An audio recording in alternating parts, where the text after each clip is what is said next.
The galaxy was wide and full of countless stars, but there was one region no one dared to cross. It was called Terran space. The borders were silent, dark, and untouched for years. Traders, pirates, and even other great empires avoided it. They whispered stories of ships that never returned, of signals that vanished in the void, of shadows that seemed alive. Some said humans lived there, but few had ever seen them, and those who did never wished to speak of it. For generations, Terran space was marked as forbidden. Yet the Empire, proud and arrogant, believed no law applied to them. Their fleets were the largest in the galaxy, their armies countless, their leaders proud of their strength.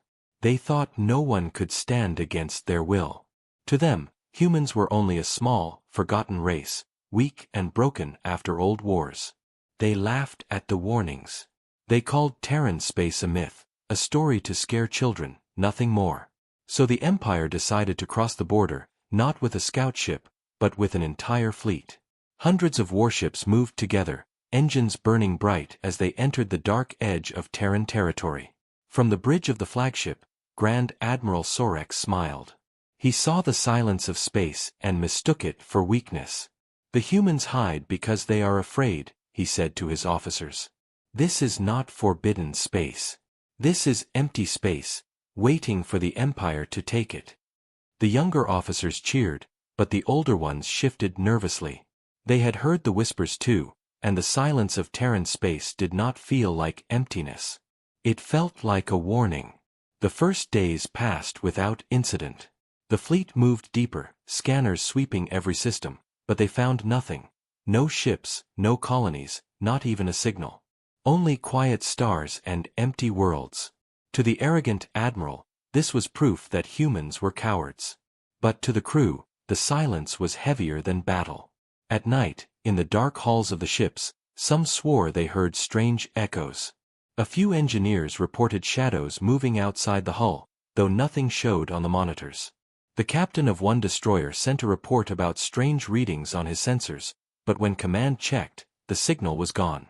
It was as if something was watching them, something they could not see. Fear began to spread quietly, but no one dared to speak of it near their leaders. Then, on the 5th day, a ship vanished.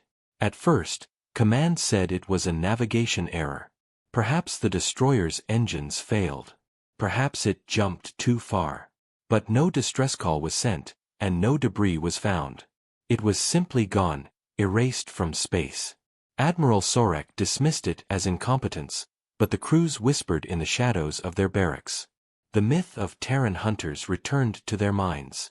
More days passed, and more strange things happened. A cruiser reported seeing movement in a nearby asteroid field. When they fired their scanners, nothing was there. A battleship swore it picked up human transmissions, short and broken, as if someone whispered through the static. The admiral grew angry, calling his officers cowards. He ordered the fleet to push further, to reach the center of Terran territory. But as the fleet advanced, the disappearances grew. A second destroyer lost contact, then a third. Entire wings of drones went silent, as if swallowed by the dark. Some officers begged to turn back, but Sorek's pride would not allow retreat. "This is not human power," he shouted. "This is fear playing tricks on your weak minds. The Empire bows to no one. We will claim this space for ourselves." Yet even as he spoke, the admiral felt a coldness at the back of his neck, a presence in the silence of the stars. For the first time, he wondered if the warnings were true. On the 7th day, the fleet picked up something real. A faint signal, repeating again and again, hidden deep in the void. It was not in the language of the Empire. It was human. Officers translated it quickly, and when they played it, silence filled the bridge. The message was simple, repeated over and over in a calm voice. "Turn back. You should not be here." The words were clear, sharp, and filled with a quiet certainty. It was not a threat. It was not a plea. It was a statement of fact, as if the humans knew exactly what would happen next. For the first time, even Admiral Sorek felt uneasy. He laughed in front of his crew, but inside his heart, a shadow of fear took root. Still, pride blinded him. He ordered the fleet to ignore the warning and continue forward. Yet every crew member knew, in that moment, that the humans were not gone. They were watching. They had always been watching. And the Empire had just crossed a border from which no one ever returned. The warning signal kept repeating, but the Empire's fleet pushed deeper into Terran space. The voice of the humans was calm, but its silence afterward felt heavier than any weapon. Admiral Sorek ordered the fleet forward, his pride unwilling to bend. But inside the ships, fear grew like a shadow. Officers whispered in their quarters, crew members glanced nervously at the dark windows, and everyone felt they were being watched. It was not the kind of fear that came from battle. It was the kind that came when prey realized a predator was near. On the 9th day, the fleet lost another ship, this time a heavy cruiser. There was no explosion, no distress call, and no trace of wreckage. One moment the ship was in formation, the next it was gone, erased from existence. The command screens lit up with alarms, but there was nothing to track. Admiral Sorek grew red with anger. He accused his officers of cowardice and incompetence, but deep inside, even he knew something unnatural was happening. He doubled patrols, sent scout drones, and ordered the fleet to tighten formation. Yet none of it mattered, because the enemy they faced did not fight like the Empire. The Terrans did not charge with open fire. They stalked in silence. The first real sighting came when a destroyer patrol swore they saw a shadow slip across the stars. It was fast, almost invisible, but for a second it blocked the light of a distant sun. The destroyer fired its weapons blindly, filling the void with energy blasts, but when the light cleared, there was nothing there. No target. No readings. Only silence. Hours later, that same destroyer vanished. The crews began calling them silent hunters. They whispered that the humans were here, unseen, taking ships one by one. The name spread quickly, moving from barracks to bridges, until even seasoned officers began to believe it. The admiral tried to stamp it out, but the fear only grew. The ships became restless. Soldiers jumped at shadows. Some swore they heard voices on the comms, faint human whispers in languages they could not understand. Others reported lights flickering, systems shutting down without reason, and strange readings that vanished when checked. It was as if the hunters were playing with them, testing their prey before the kill. On the 11th day, the fleet tried to set a trap. Admiral Sorek placed a squadron of battleships as bait, with hidden drones watching the area. 4 hours nothing happened. The admiral mocked his crew, saying the silent hunters were only in their heads. But then, without warning, one of the battleships lost power. Its lights went dark, its weapons dead. The ship drifted silently in space. Panic filled the comms as the crew begged for help. The drones recorded movement, shapes slipping through the void like shadows with wings. They were ships, but no one could track them. No engine trails, no energy signatures, only brief outlines against the stars. Within minutes, the battleship was gone, pulled into the dark and erased like all the others. The trap had failed. The hunters had taken another prize. The Empire fleet tightened once more, but it did not matter. The fear was too strong now. In the mess halls, soldiers stopped talking. In the hangars, pilots sat quietly, staring into the black void beyond the shields. Every person felt the same truth: they were being hunted, and the hunters were not afraid. That night, across multiple ships, crew members reported the same dream. They saw eyes watching them through the void, cold human eyes that never blinked. They woke drenched in sweat, and none of them could explain how so many shared the same vision. On the 13th day, the humans finally spoke again. A transmission broke through every channel, clear and strong. A single human voice said, "You were warned. Leave now. This is your last chance." The admiral laughed and called it weakness, but his crew did not laugh. They looked at each other with pale faces, their silence louder than their leader's arrogance. The hunters had given them one final warning. No one said it aloud, but they all knew the truth. The next move would not be mercy. It would be war. The Empire had entered forbidden space, and the silent hunters were done waiting. The warning had been given, but the Empire did not listen. Admiral Sorek ordered the fleet to press forward, declaring that humans were only cowards hiding behind shadows. His voice was loud and confident, but deep inside even he felt the pressure of the silent darkness. The crews no longer believed in his words. Every man and woman aboard the ships felt it, the sense that something powerful was watching, waiting for the perfect moment to strike. On the 14th day, that moment came. It began with a ripple of static across the comms, a wave of distortion that spread through the fleet. Screens flickered, sensors failed, and for a moment all systems went dark. Then it happened. From the blackness of space, human ships appeared. They did not emerge with flashing lights or roaring engines. They slipped into view like shadows peeling away from the stars. Their shapes were strange, sharp, and angular, nothing like the Empire had ever seen. Before the fleet could react, the first Terran strike began. In silence, beams of light cut across the void, slicing through armor as if it were paper. Empire destroyers exploded instantly, fire blooming across the darkness. Panic filled the comms as crews screamed for orders, but no one knew where the attacks were coming from. The Terran ships moved too fast, blinking in and out of sensors, striking from every direction. One by one, the Empire vessels were torn apart. A cruiser fired blindly into the black, launching dozens of missiles, but the Terrans vanished before the weapons even locked on. Seconds later, the cruiser itself erupted in flames, split apart by a single precise strike. On the bridge of the flagship, Admiral Sorek shouted commands, ordering his fleet to form defensive lines, but the formation shattered before it could hold. Ships were burning, men were dying, and the hunters showed no mercy. The most terrifying part was the silence. The Terran ships did not announce themselves, did not gloat, did not send demands.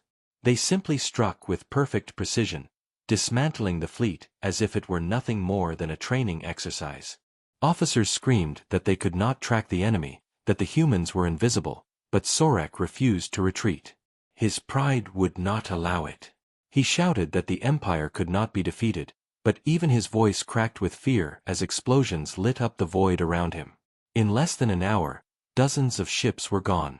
Whole squadrons erased as if they had never existed. Survivors tried to flee, but the hunters cut them down, targeting engines with cruel accuracy. Only a handful of escape pods drifted free, but even those vanished, pulled away into the dark by unseen forces. Across the fleet, panic turned into despair. Soldiers who had once believed the Empire was unstoppable now saw the truth with their own eyes. The humans were not weak. They were predators, striking with a power and skill the galaxy had never known. In the chaos, the human voice returned, echoing through every channel. Calm, steady, without emotion, it spoke only 4 words: "You were warned once." That was all. No more threats, no more demands.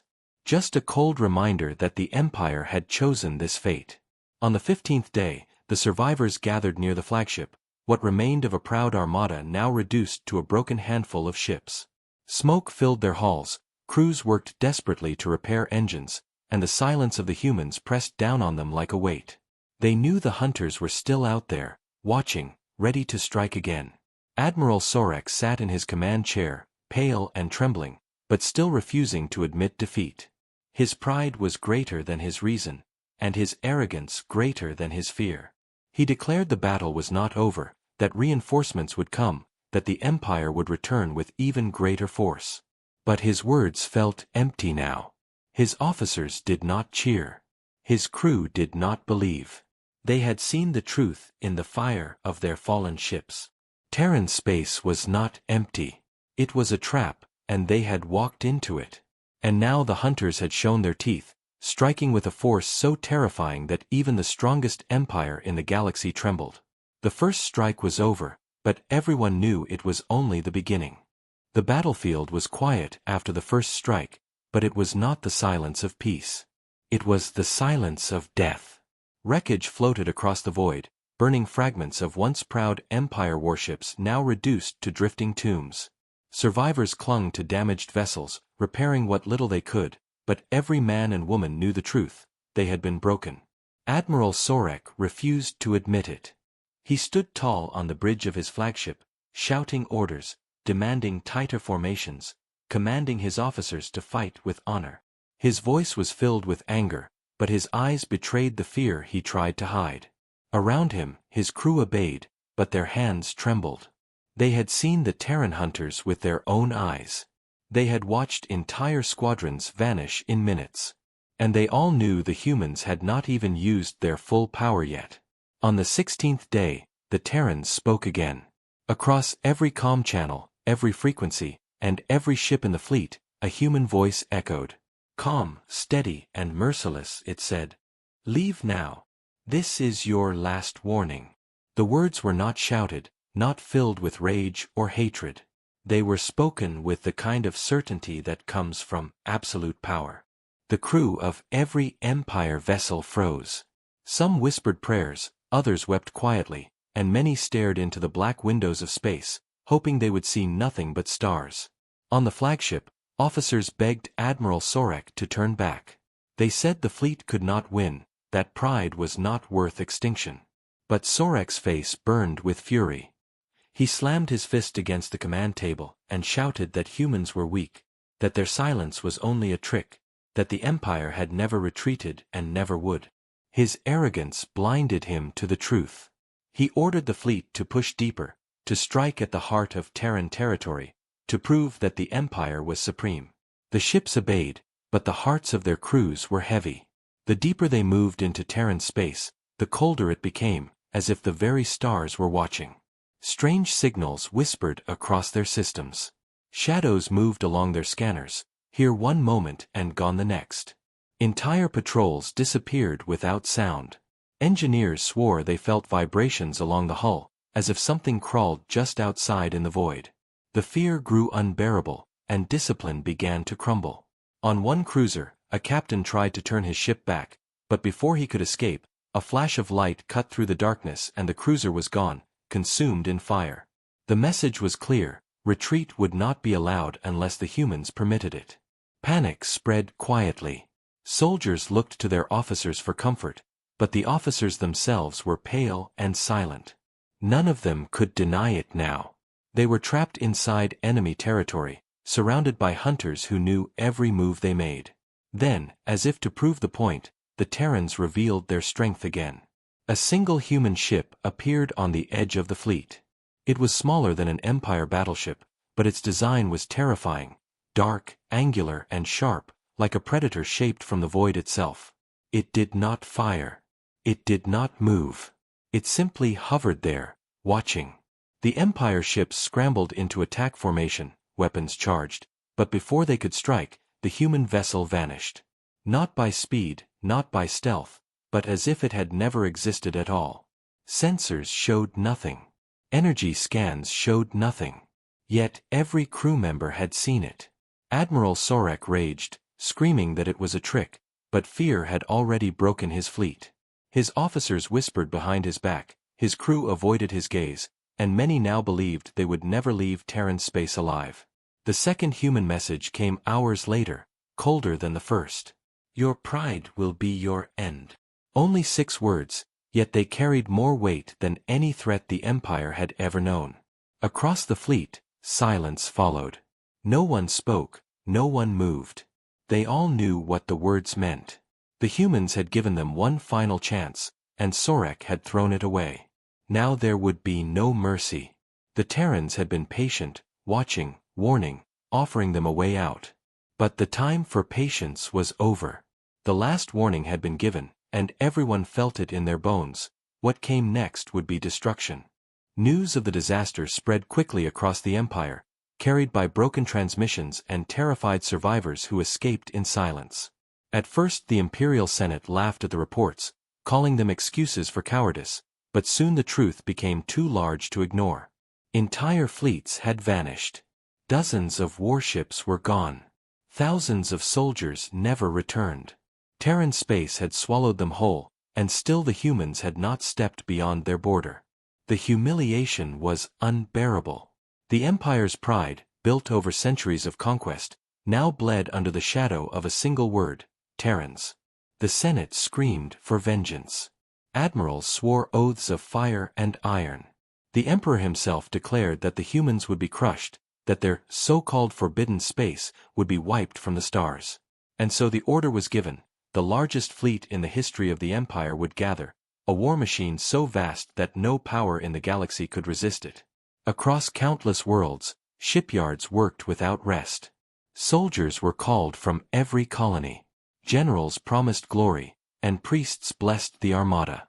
Millions of soldiers answered the call, thousands of ships lined the docks, and the sound of drums echoed through space as the Empire prepared for war. On the flagship of the Grand Fleet, Admiral Sorek stood once again, his eyes burning with both shame and fury. He had lost before, but now he had been given one final chance to erase his failure. Around him, officers swore loyalty, but many carried fear in their hearts. They had seen the hunters, they had heard the human warnings, and they knew what awaited them beyond the border. Yet pride and duty chained them. No one dared speak the truth. The Grand Fleet departed with fire in its engines, a line of warships stretching across the stars like a burning river. Entire systems trembled as the fleet passed, their shadows blotting out the suns. The people cheered and believed that victory was certain, but those inside the ships felt no joy. They carried the weight of silence, the memory of vanishing ships, and the chilling words of the Terrans. Your pride will be your end. Weeks passed as the fleet traveled, its size so great that even its own ships sometimes lost contact in the endless void. Discipline cracked under the pressure. Crews whispered about the hunters, about how the humans would return, about how no number of ships could protect them from shadows. Some soldiers woke from nightmares, swearing they had seen human eyes staring at them from the dark. The officers punished them, but the fear spread faster than any order. At last the fleet reached the border of Terran space.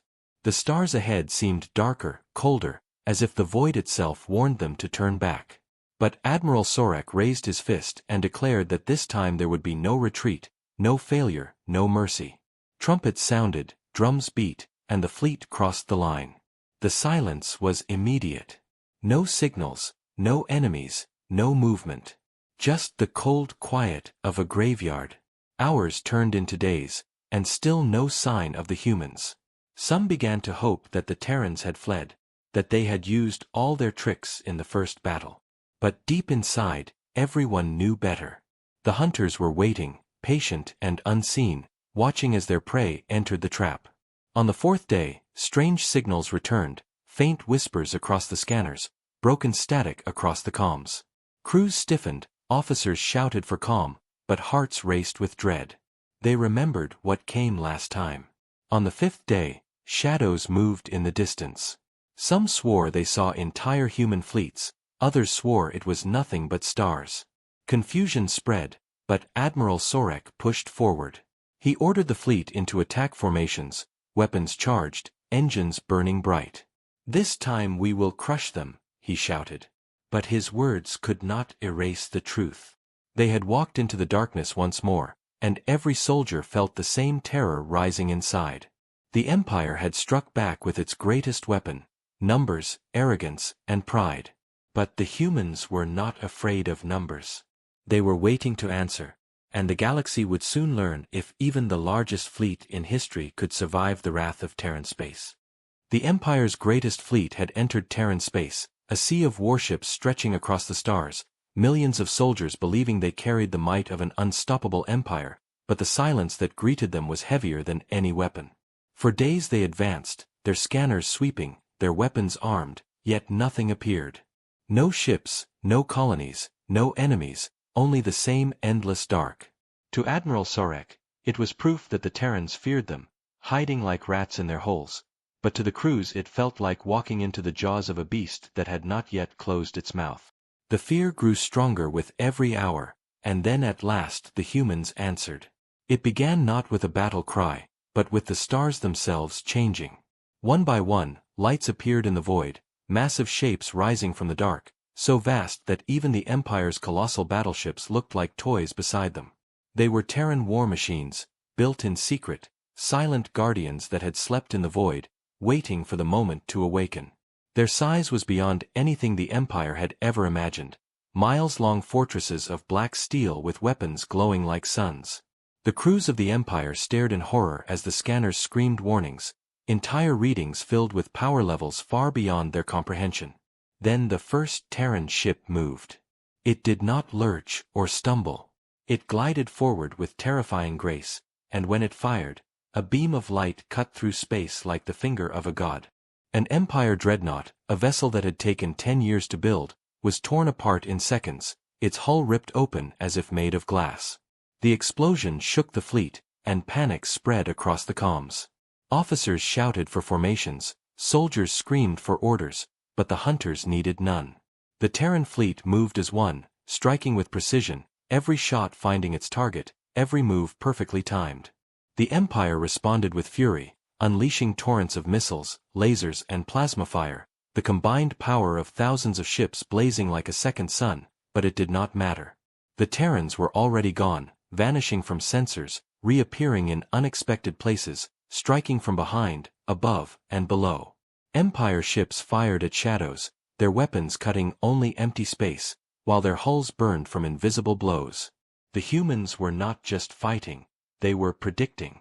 Every attempt at strategy was countered before it even began, as if the Terrans knew the Empire's plans before the orders were spoken. A fleet of cruisers tried to flank the humans, but before they even turned into position, Terran ships were already waiting, cutting them to pieces. A squadron of destroyers charged recklessly, but their engines died at once, shut down by unseen weapons, leaving them drifting helplessly before being erased in silent explosions. Across the Empire fleet, despair grew. The humans were not only stronger, they were impossible to outthink, impossible to outmaneuver, impossible to escape. On the flagship, Admiral Sorek raged, his face red, his hands trembling as he screamed at his officers to fight, to stand their ground, to prove the might of the Empire, but no one believed him anymore. His words sounded hollow, drowned by the cries of dying men across the comms. The Terrans gave no speeches, no threats, no demands. Their answer was action, cold and unstoppable. They struck with such precision that even the survivors understood the truth. This was not war, it was execution. Hours passed, and the Grand Fleet, the pride of the Empire, was shattered piece by piece. Battleships that had once terrified the galaxy were reduced to debris fields. Carriers that carried legions of fighters became burning graves. Soldiers who had sworn loyalty to the Empire begged for mercy, but no mercy came.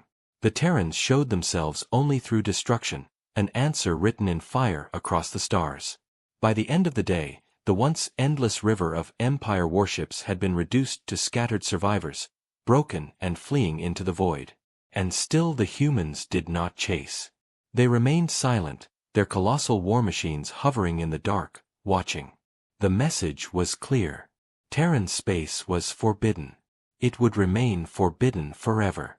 Those who dared to cross would not find war, they would find annihilation. For the first time in his life, Admiral Sorek felt the full weight of fear, the crushing knowledge that his empire, for all its pride and power, had met a force greater than itself. The human answer was simple and final. Terran space would never belong to anyone but humanity, and those who forgot that law would pay with their lives. The war was over, but the silence that followed was more terrifying than the battle itself. The once mighty fleet of the Empire lay in ruins, broken ships drifting through the void like ghosts of arrogance. Fires burned in the emptiness, wreckage floated across lightless skies, and the screams of the dying echoed faintly through shattered comms before fading into nothing. The Terran war machines hovered in the dark, colossal and unshaken, their black hulls gleaming with cold fire, their presence alone enough to silence the galaxy. They did not chase the fleeing survivors. They did not speak. They simply watched, patient and eternal, as the last of the Empire's pride scattered like dust. On the flagship, Admiral Sorek sat in silence, his eyes hollow, his voice gone. He had boasted of victory, sworn that humans were weak, promised that the Empire would never kneel, but now all that remained was failure. Around him, his officers whispered, their faces pale, their hands trembling. Some begged him to retreat, others begged him to surrender, but Sorek had no words left. He had led the greatest fleet in history, and he had lost everything.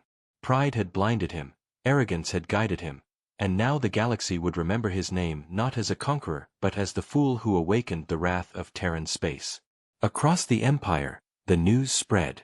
Worlds that had once cheered the march of the fleet fell silent when they saw the wreckage return. Senators who had laughed at human warnings now trembled behind their walls. Families wept for soldiers who would never come home. The humiliation cut deeper than any wound, for it was not just a defeat, it was the destruction of their illusion. The Empire had believed it was eternal, that no power could stand against it, but the humans had shattered that belief in a single campaign. And still the humans did not move beyond their borders. They made no speeches, claimed no new worlds, sent no demands. They simply returned to silence, as if the battle had been nothing more than a small distraction. That silence was more frightening than any war cry. It meant the humans had no need to prove themselves. They had defended their space, and that was enough. The galaxy took notice. Other empires, who had once mocked humanity, now whispered in fear. Rulers looked to their borders, wondering if they too would face the hunters one day. Traders avoided the forbidden zone, turning their ships away at the first sight of Terran stars. Pirates who once dreamed of riches in human territory vanished into safer skies. The lesson was written in fire across the heavens. Terran space was forbidden, and the humans never forgave trespass. For Admiral Sorek, the weight was unbearable. His pride had destroyed countless lives, his arrogance had burned the greatest fleet in history, and now he sat in the ruins of his command, knowing his name would be cursed forever. Yet even in his despair, one truth burned brighter than all others: the humans had not finished. They had not sought revenge beyond their borders, but their silence carried a warning that echoed louder than words. They were watching. They had always been watching. And if the galaxy ever forgot their strength, if arrogance ever dared to test them again, the hunters would rise from the dark once more. The story of Terran space became legend, carried on the whispers of survivors, repeated in the frightened halls of the Empire, and spread across the stars. Parents told their children never to fly near the forbidden border. Soldiers spoke of eyes in the darkness, cold and patient. And deep in the hearts of all who heard the tale, one thought remained like a shadow. They had not seen the full power of humanity, only the fraction needed to destroy the proudest fleet the galaxy had ever known. The fall of arrogance was complete, and the silence of the humans remained, heavy and eternal, a reminder that some borders are not meant to be crossed.